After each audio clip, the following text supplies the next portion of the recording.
Alright guys, Red Raw back again, just with another little video for you.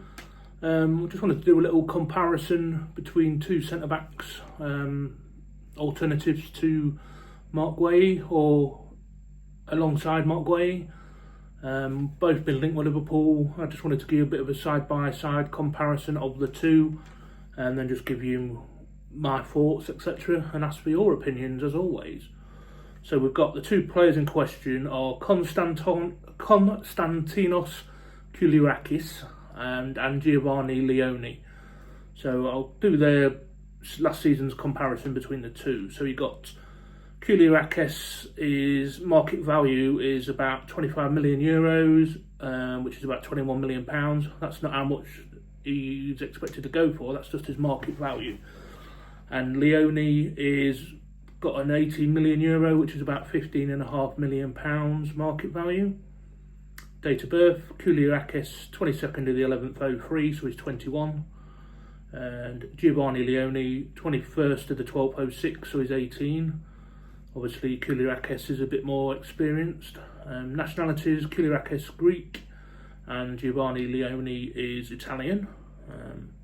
Height, Koulierakis 1.88 metres, which is about 6'2" in old money, and Giovanni Leoni 1.96 metres, which is about 6'4" and a bit, nearly 6'5" I think, so it's quite a bit bigger.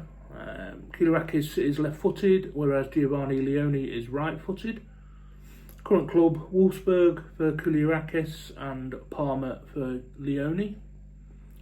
Contracts both expire on the 30th of the 6th 29, so it's four years left on both. Both play centre back. Koulierakis has played a couple of times at left back, but he's a centre back. Anyway, let's get into the matches. Koulierakis has played minutes per game. So Koulierakis averages around 83 minutes, and Leoni averages about 77. Total minutes played, 2,476 for Koulierakis and 1,203 for Leoni, so he's a lot more experienced, Koulierakis. Matches played, 30 for Koulierakis and 17 for Leoni, so he's played nearly double the matches. And just go through the stats. So attacking, which is neither here or there for centre-backs, is it? Attacking goals, 0 for Koulierakis and 1 for Leoni. Expected goals, 0.96 for Koulierakis and 0.23 for Leoni. Shots off target, 0.6 for Koulierakis and 0.1 for Leoni. Big chances missed, 1 for Koulierakis, 0 for Leoni. Shots on target, both on 0.1. Right, let's move on to passing. We've got assists. So Koulierakis has 2 assists. Giovanni Leoni doesn't have any. Assists per 90 minutes, 0.1 for Koulierakis, 0.0 for Leoni. Expected assists per 90, 0.80 for Koulierakis, 0.05 for Leoni. What's that say? I can't read my own writing. Big chances created, 1 for Koulierakis, 0 for Leoni. Now we've got long passes. I think that says long passes. No, long balls. That's what happens when you get older. Long balls, 3.7 for Koulierakis, which is 43.8% of attempted. And for Giovanni Leoni, 0.8, which is 31.8% of attempted. Crosses, 0.2 for Koulierakis, which is 38.5% of attempted, and 0.0 for Giovanni Leoni, which obviously 0% attempted. And move on to the defensive stats. So we've got interceptions per 90, 1.1 for Koulierakis, 0.9 for Leoni. Tackles, 1.3 for Koulierakis, 0.8 for Leoni. And clearances, 4.6 for Koulierakis, 3.6 for Leoni. Block shots, 0.1 for Koulierakis, 0.0 for Leoni. They're per 90. Now just another couple of other stats. Some of them are not really important, but like got successful dribbles, which is 0.2, which is 58.3% of attempted for Koulierakis, and 0.2, which is 100% for attempted for Giovanni Leoni. Ground duels 1, 2.0, which is 57.8% for Koulierakis. 1.5 for Leoni, which is 59.1. Aerial duels 1, 2.0 for Koulierakis, which is 59.4% of attempted, and 1.0 for Leoni, which is 63% of attempted. Possession lost 9.7 for Koulierakis, 5.1 for Leoni. Fouls committed 0.8 for Koulierakis, 0.6 for Leoni. Was fouled 0.4 for Koulierakis, 0.5 for Leoni. And we've got cards, 4 yellow cards for Koulierakis, 3 for Leoni, 0 reds for Koulierakis, 1 for Leoni. So the reported asking price for both players is, for Koulierakis, they're looking around 40 million euros, which is about £34.5 million, give or take a few quid. And for Leoni, they're talking about 35 million euros, which is a little over 30 million quid.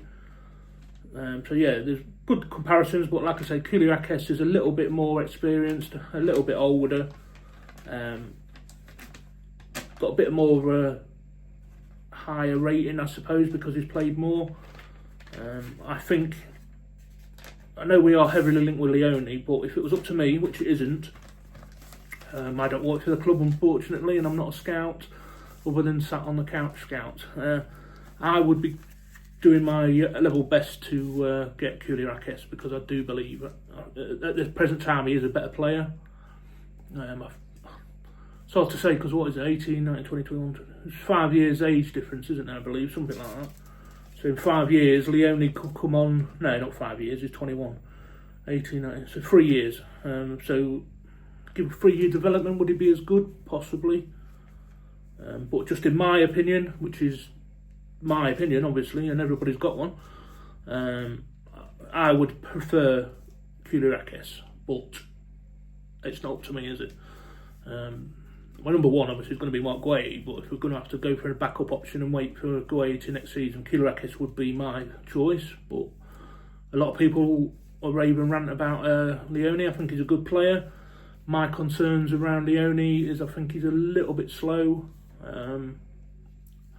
It's quicker than me, unless there's an ice cream van about. But yeah, I don't think he's slow, but he's not your Van Dijk quick or Gomez or anything like that. It's probably more aligned with Matip, who was a bit quicker than what he looked, I suppose. But I think Koulierakis is quicker, a bit more developed, a bit more ready to play if he needed be. But like I say, all the talks about Leoni, not really getting a mention about Koulierakis. So look, he looks like the guy we're looking at.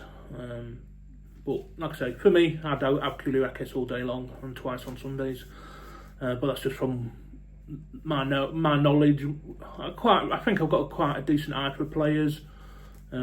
Just watching them play, looking at the stats and stuff. So for me, but there you go. It's all about opinions, isn't it? And everyone's got one, and might not agree with mine. So, which is fair enough. You're all entitled to your own opinions. But do let me know what your thoughts are, preferences, and even alternatives. Yeah, obviously Mark Guay would be first choice, I think, for most of us. But like your backup options, let me know who your choice would be out of those two. Always leave me a comment, guys. I say it every video. Your comments do give me the motivation to carry on making videos. A lot of you know my head drops, battling demons on a daily basis. Some days are easier than others, and some days, yeah, I won't go into it. But yeah, do leave me a guy's comments. I'd really appreciate it. Also, if you haven't done so already, please consider subscribing. That would really mean a lot to me. Thank you very much, Dunk, for the shout out. It's increased my subs. I've had a nice little influx. I think I'm on just over, I want to say 788. Ever getting over closer to 1,000. I'd love to get to 1,000 before the end of the year. But if it happens, it happens. If it doesn't, it doesn't. But if you haven't done so, please consider subscribing. It will really mean a lot to me. But yeah, thank you very much. What else can I say? I will leave a couple of links, highlights of both players in the video description, and I have done individual videos previously. If you want to look on my other playlist, the Couch Scout playlist, I'll include that as well, where all my other players I've mentioned. Quite a few of them have actually gone to other clubs. So yeah, I think I've got a decent eye. I don't want to blow my own trumpet, and if I could, I wouldn't leave the house. But yeah, if you do enjoy my content, guys, and would possibly like to support me and the channel further, there's always a couple of links in the video description and on the channel page. Alright guys, hopefully I'll catch you on the next one. But for now, Red Raw and out.